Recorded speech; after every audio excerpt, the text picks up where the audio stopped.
Hi-ho silver, fellow armchair Imagineers. Tiki here. And Joker's wild. And it's time to get weird. Yeah, Oh, yeah. we did it. Oh. All right, folks, it's season 20, project 2 of the So You Want to Be an Imagineer competition.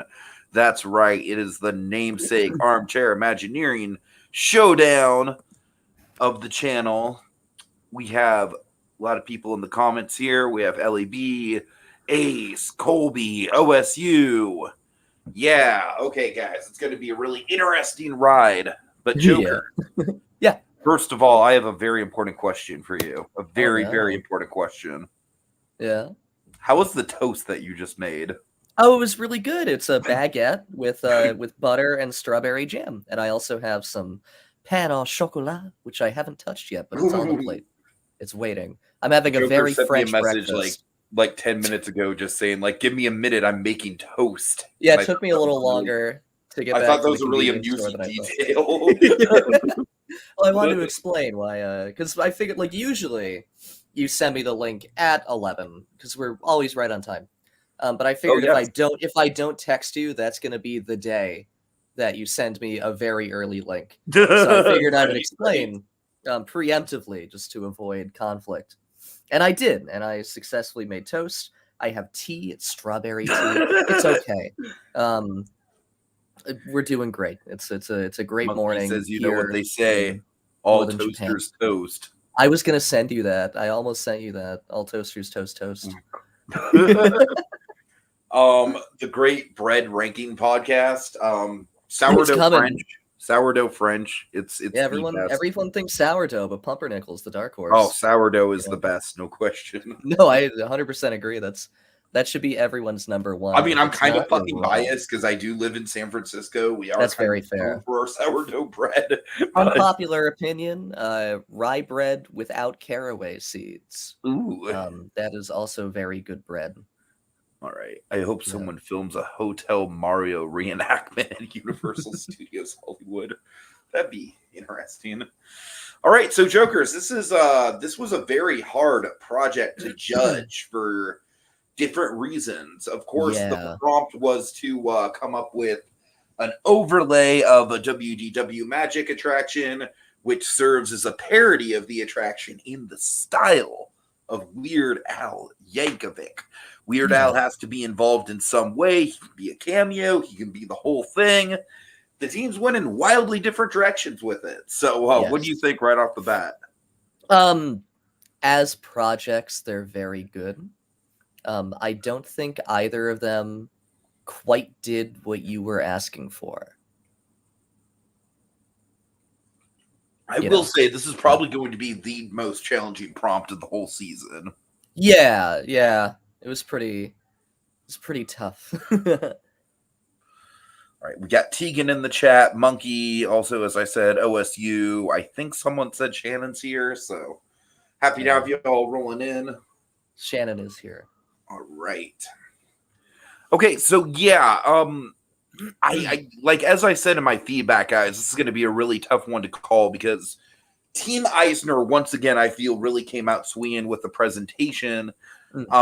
Very, very impressed there. I love the soundtrack. I really like the video. I love Broccoli Al. I think Broccoli Al is like just on track to be an icon. So you want to be an Imagineer.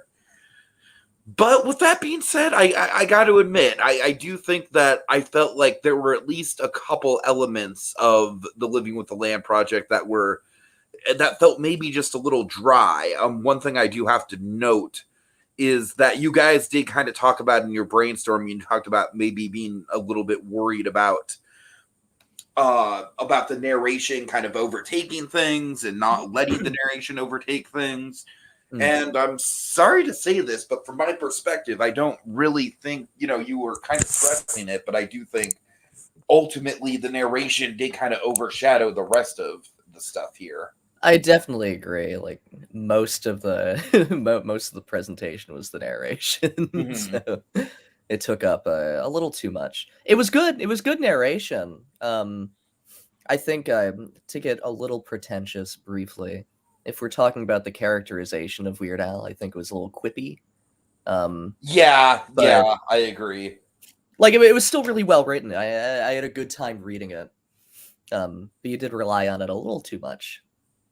I just think Weird Al is like his style of humor is less so kind of like the one-liner quips and more so kind of like broad comedic setups, if that makes sense. Like he's quippy a little bit in those fake interviews that he does. Mm-hmm. But generally I think it's more just like goofy, you know. Right. His humor, yeah. But like I said, I do think this project absolutely shined in the presentation department. No, absolutely. The video was great. The songs were great.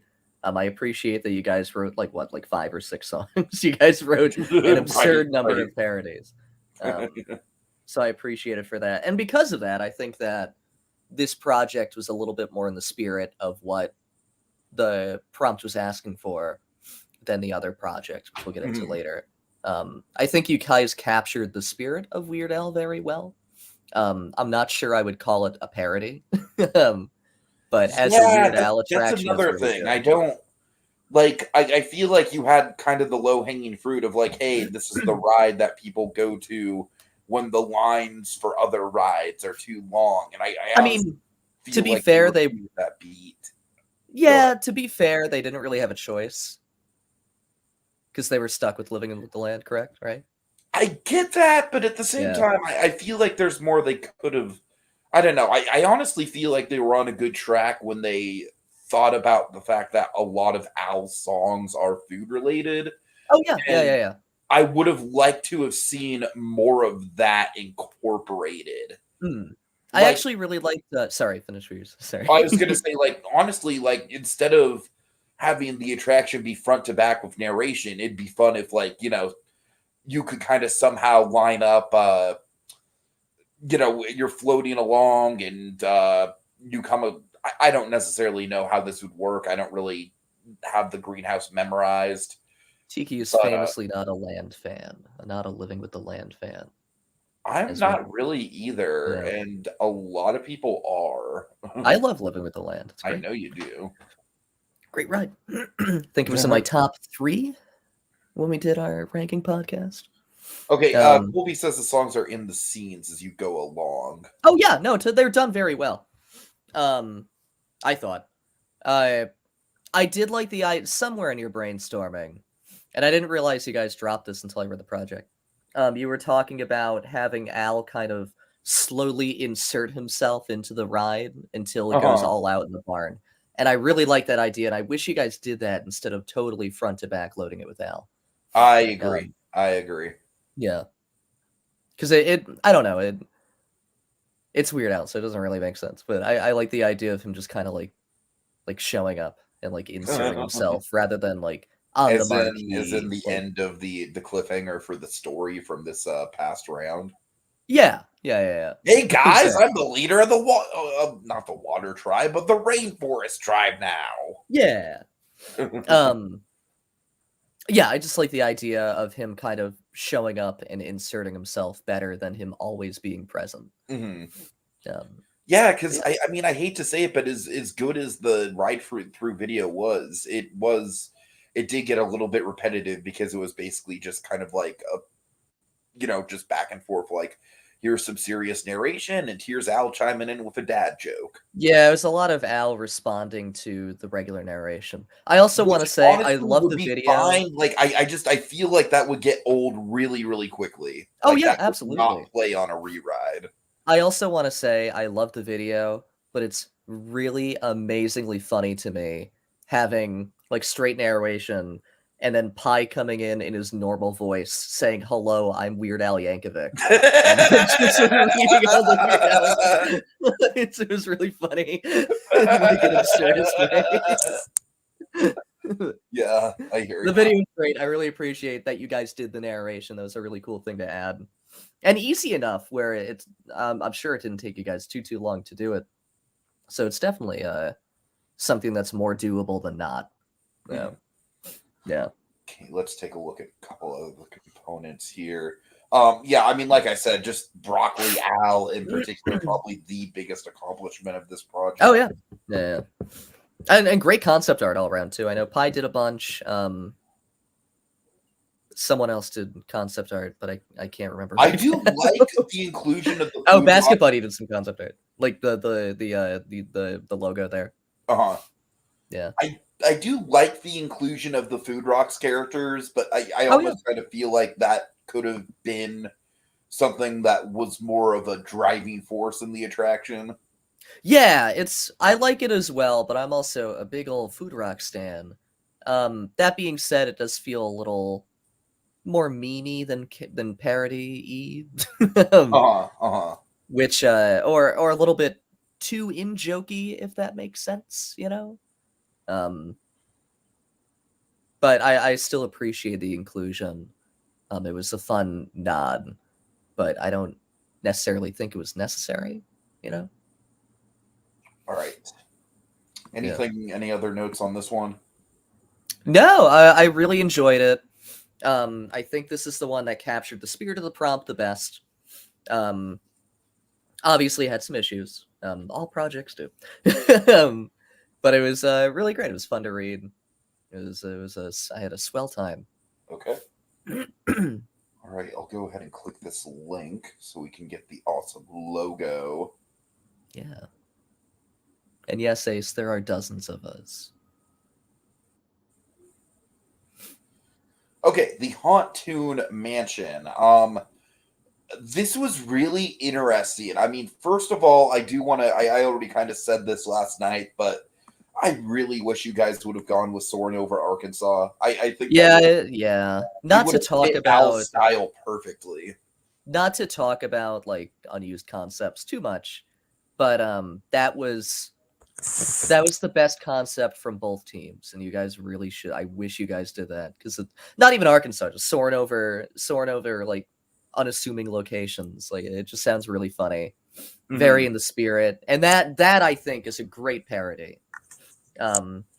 Where this, while fun, it's really well written. It's a great Toontown Haunted Mansion. I don't think it's a parody. It's really not. And yeah, that's my biggest sticking point with this. Tegan, please put your foot down.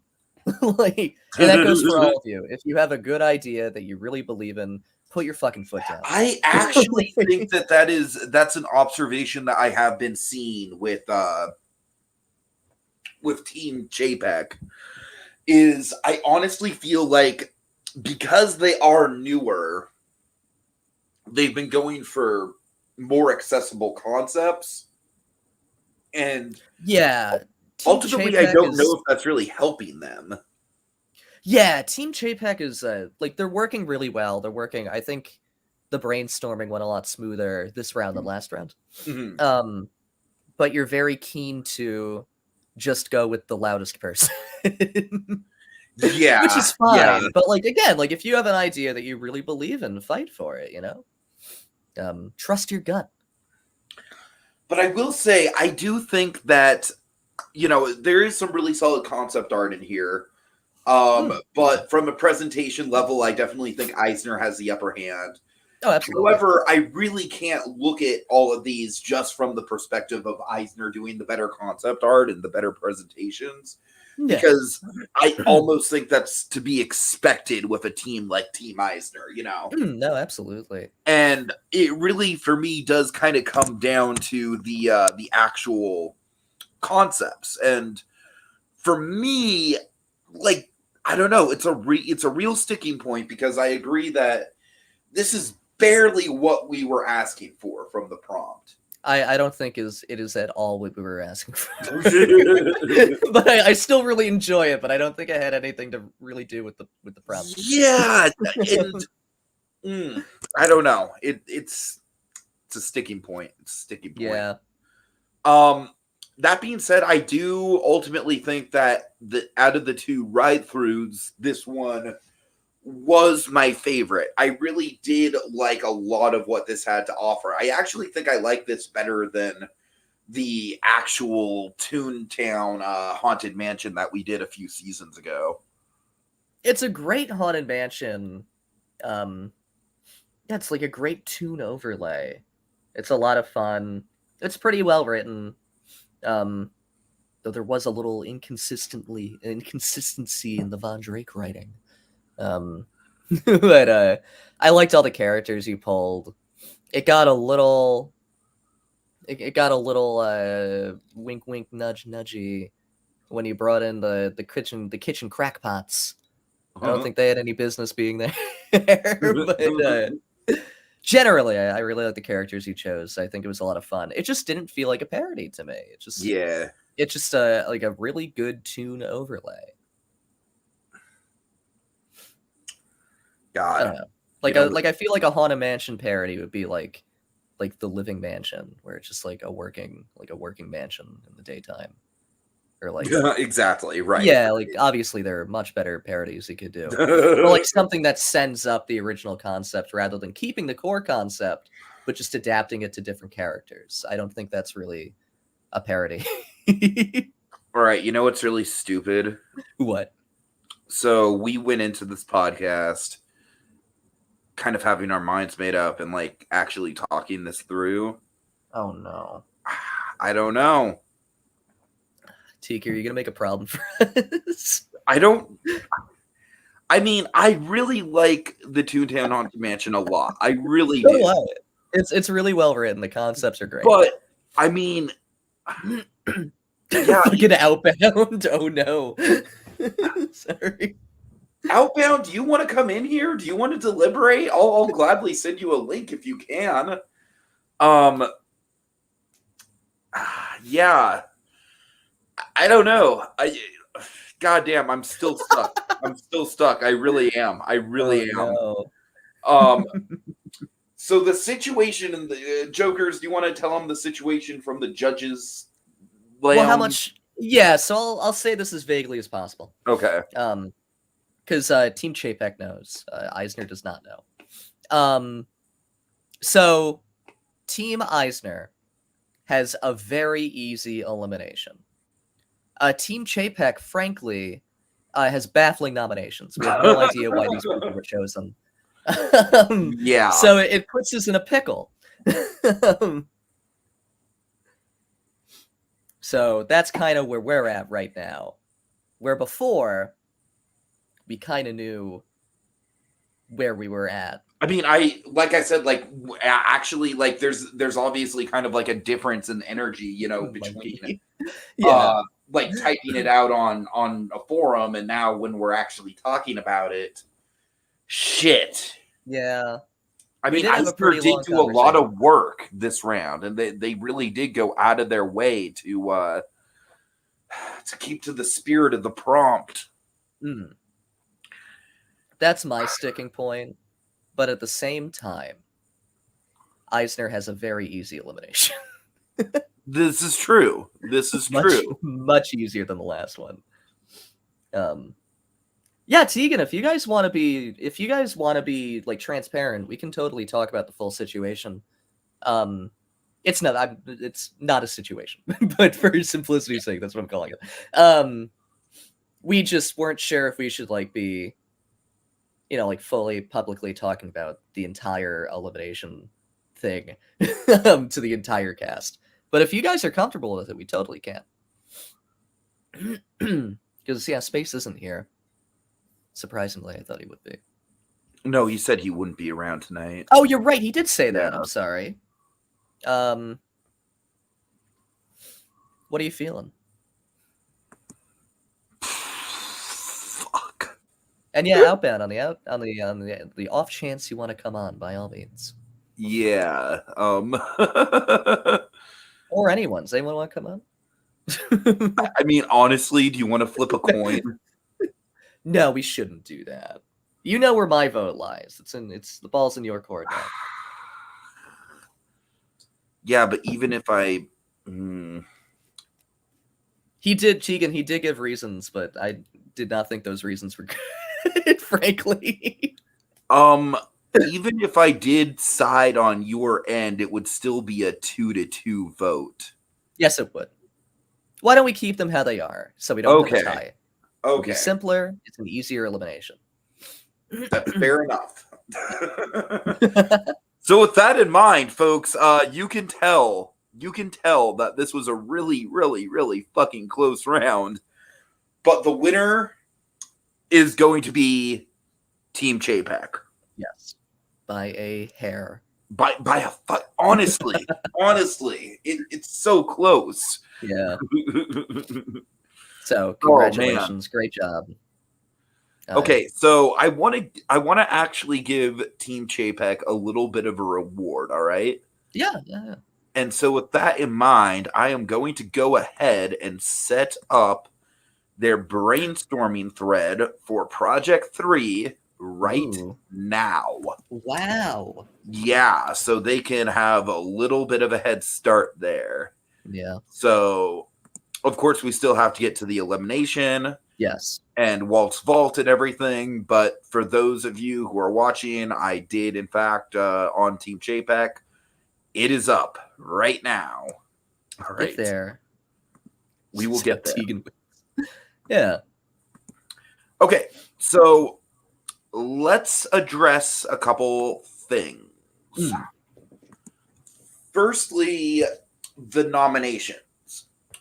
So Monkey has put up Theme Park Priest and Basket Buddy for elimination on Team Eisner. Yes. And unfortunately, as Joker kind of alluded to, this is going to kind of be a cut and dry case. Jokers, you want to take it? Yeah, just say who's eliminated. And explain why. Give a brief explanation. So, I'm just going to say it outright. The person we're eliminating is unfortunately Basket Buddy. Yeah. He hasn't been too terribly active throughout the game. He seemed very busy. So for that reason, it's a much easier elimination. He's been present, but not really involved in brainstorming. He's been doing some art. This round, he didn't really do too much. So we thought it made more sense of all the people who could have been eliminated to eliminate Basket Buddy, unfortunately.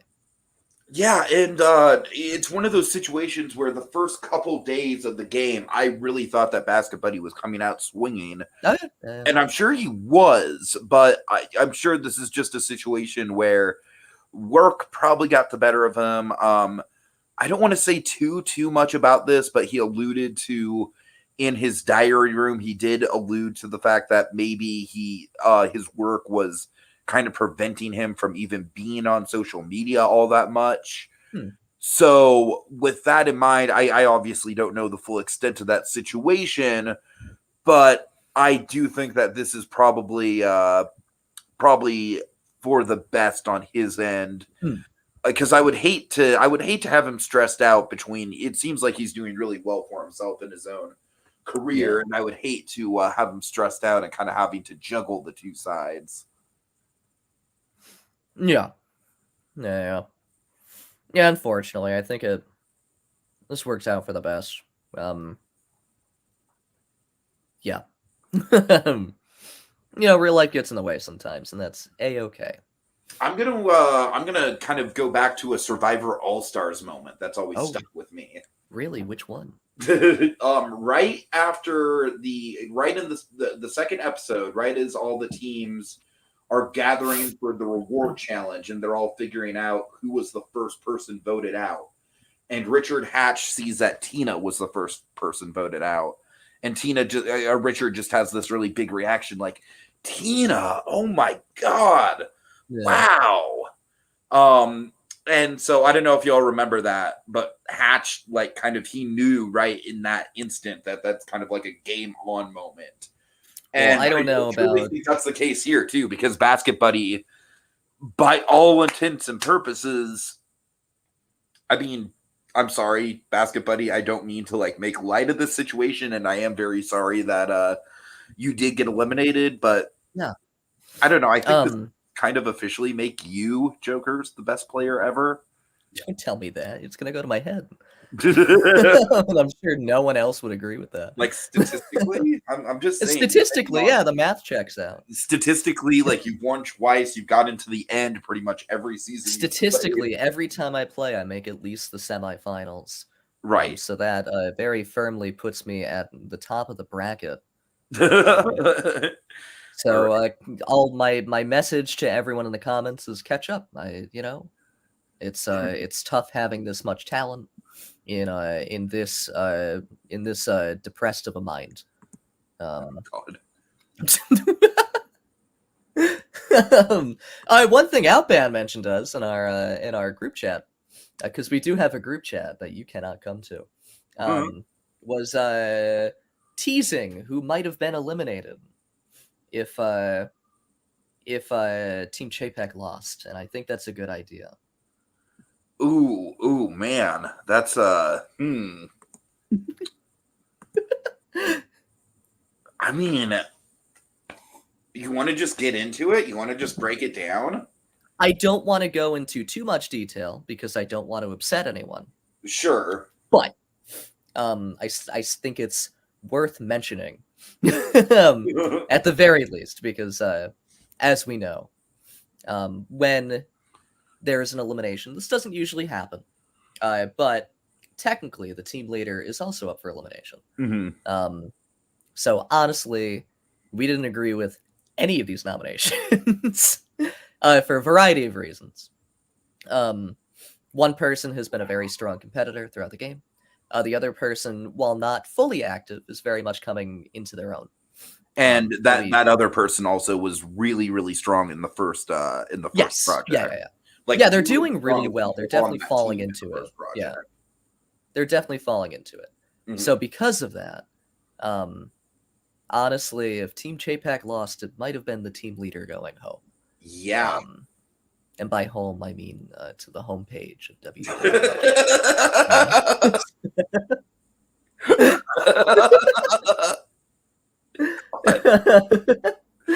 So that was our big discussion. The mom to straight up ban his account. Oh my God. He just does not have access to the forums. Yeah, get ready, guys. We have a sudden death round at the end. Oh my God. If you lose the prompt, you lose your account.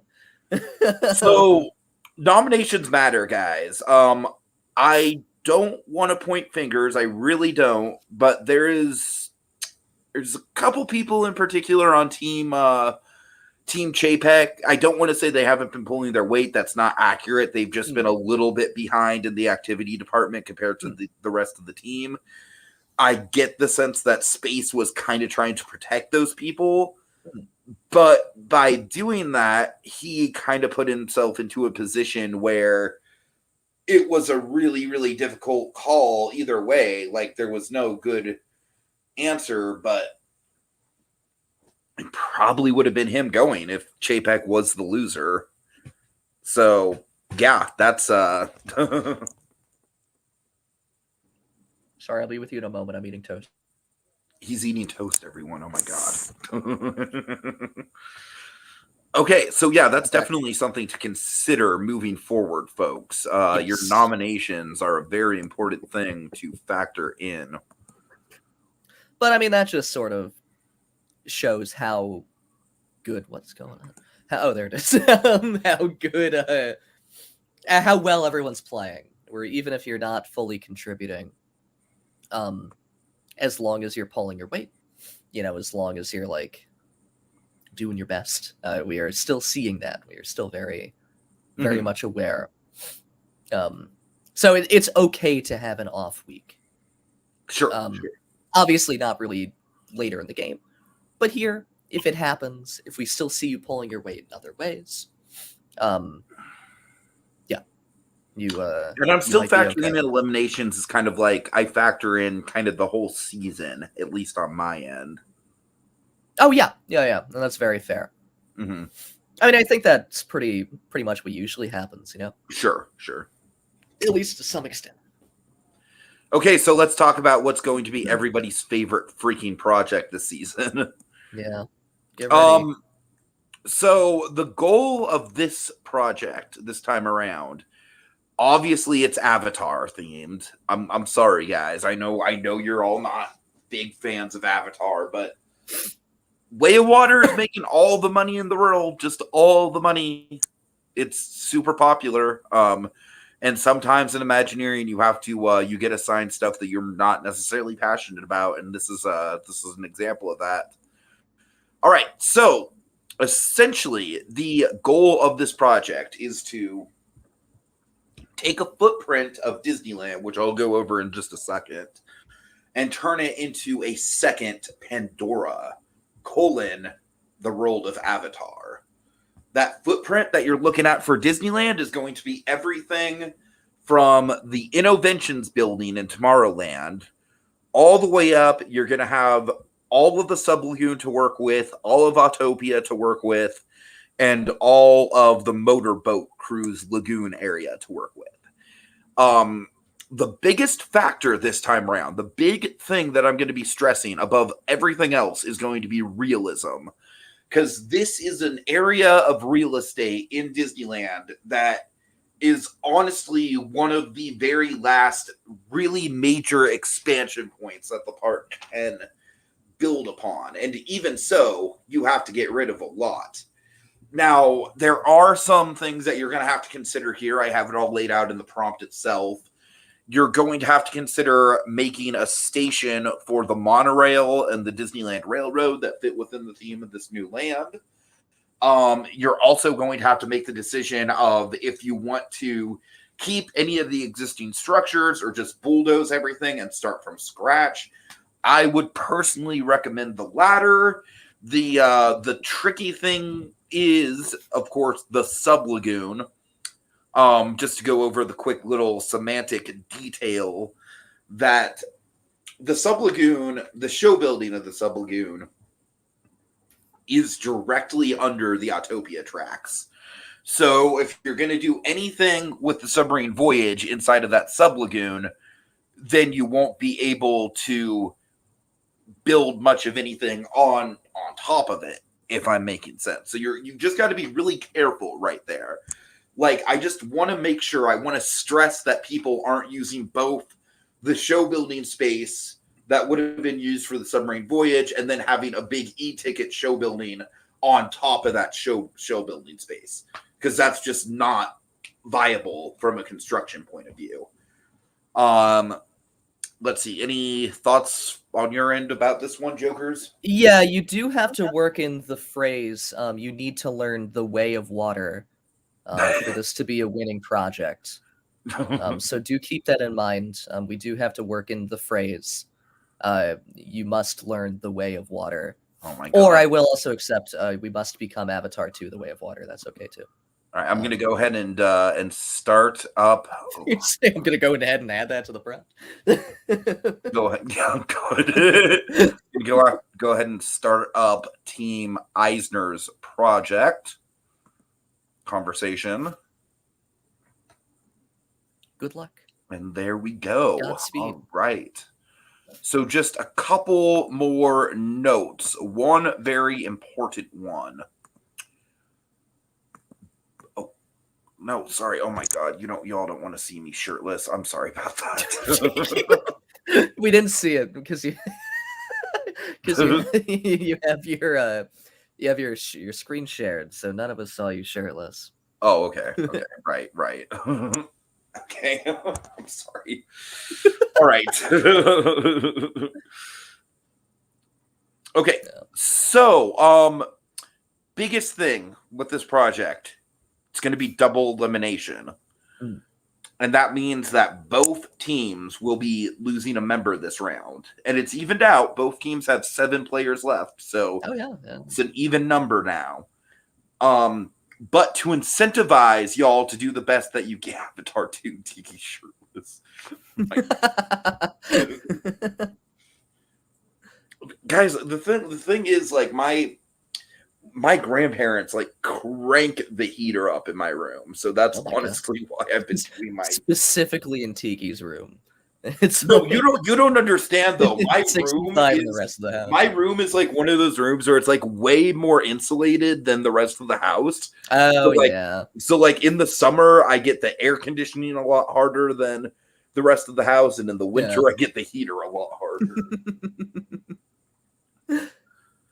But so yeah, double elimination to incentivize you guys though.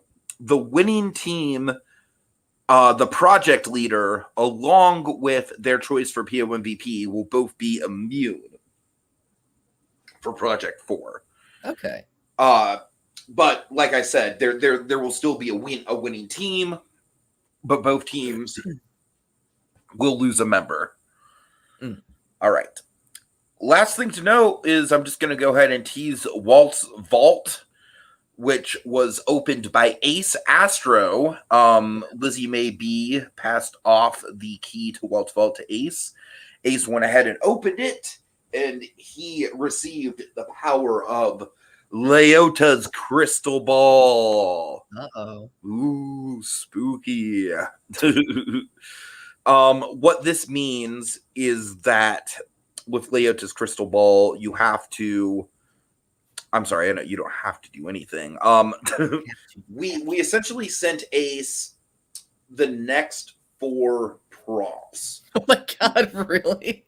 Yeah, not like the full prompts, but like the title of the prompt. Okay. And then also, like the basic assignment. Okay. So yeah, he gets to see 4 prompts ahead of time. Those are the 4 prompts that are going to be that are going to lead up to the merge. So realistically, Ace should have these projects completed by the time the projects start. So Team Eisner, you guys are not allowed to share any information with the rest of his team, but he is allowed, obviously, to kind of like, do some preparation in advance. Yeah. So it's kind of an interesting give or take. No, totally. All right. Avatar 4, Quarch's head is inside a crystal ball now. Yeah, I hope he just like keeps changing form. Like breaking down more and more for every movie. All right, well, it's with a heavy heart that we see Basket Buddy go. It's very unfortunate. Yeah. But seriously, guys, this season has been a roller coaster so far, and with the double elimination, it's going to become even more of a roller coaster. Yeah, it's going to be intense, and I'm looking forward to it. Yeah, no, totally. All Great right. job, guys. It's a weird prompt, but you guys did really well. Okay, so just want to make sure we're shouting out everyone. So we got, let's see, from the top, LEB, Corvin, Keeper Colby, OSU Phantom, Monkey, Sapphire Anna Hope. Is that everyone? We have Tegan, of course. I think that might be everyone. Maybe. Also, before we leave, everybody check Hong Kong Disneyland news. Why is that? Very interesting. I guess there's pictures out from the new version of Frozen Ever After, and they do not have the reprojected faces. They have sculpted faces. Ooh, nice. And it looks very good. Cool. Yeah. Okay, y'all. Have a good one. Oh, and Theme Park Priest. Me! It's not very godly of you, Tiki. All right. Have a good night, everyone. Goodbye. I love you.